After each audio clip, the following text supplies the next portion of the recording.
Hello again from Moorcroft.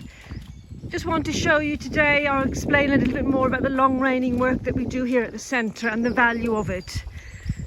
So here again we have another ex-racehorse long reining and stretching on the long reins, and I'm going to show you the best way to move from the straight line onto the circle. So if we view the horse from behind, which you must establish first, many straight lines will really help your horse. And the view that the long reiner has behind the horse is very valuable. It's very diagnostic. It teaches you a lot about your horse. So you're looking at the level of your horse's hips, obviously whether the saddle is still and fitting well.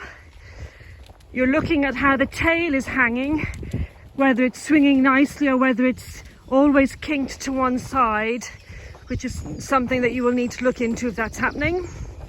You're looking at the level of the hocks, and you're getting a very good view of the hind legs of your horse, which you would never get doing anything else.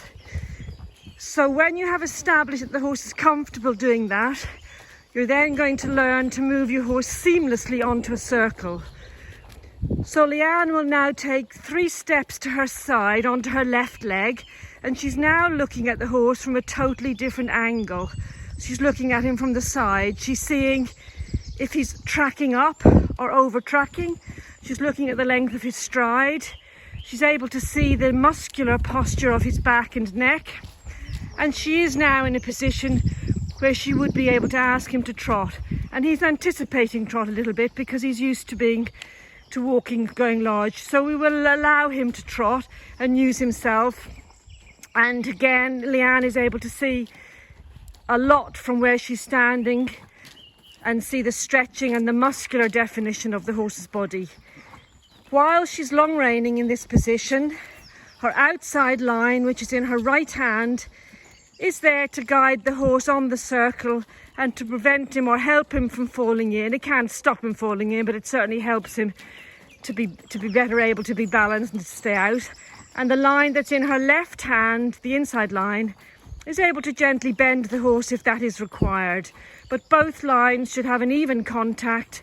They both should not be too strong or over light, and they're both there to guide the horse at all times in a gentle way that helps him to be soft and round and finding the work easy. So now Leanne is going to walk and go on back onto her straight line, and it's a good thing to practice that you can do this seamlessly. So Leanne will now walk back behind the horse, gather her lines up in a smooth and easy, seamless way, and she will then start to walk him straight. And the value of this long reining is that you're never on a circle for too long, straining the horse's joints, back, neck, etc. That you can do some circling and then relieve that strain and go large, which is the best benefit to your horse. Now I'm going to help you to change the reins seamlessly. So again, Leanne is walking behind the horse. Many straight lines, lots of work going large is so helpful and so developmental for your horse. But changing the reins seamlessly without having to stop and start is also very valuable. It works on the bend, walking serpentines, etc. is hugely helpful for your horse. So Leanne is going to just make a very smooth change of rein. To turn right, she uses a gentle pressure on the right rein and closes the left line around the horse's quarters. And you see the horse moving calmly to the right. She's then going to go to the left. So she closes the right rein on the horse's quarters and gently uses her left rein to bend him. And he turns because he understands the aids. She's then going to change the rein again. So as she continues the bend to the left, you don't have to keep going large and making huge changes of reining.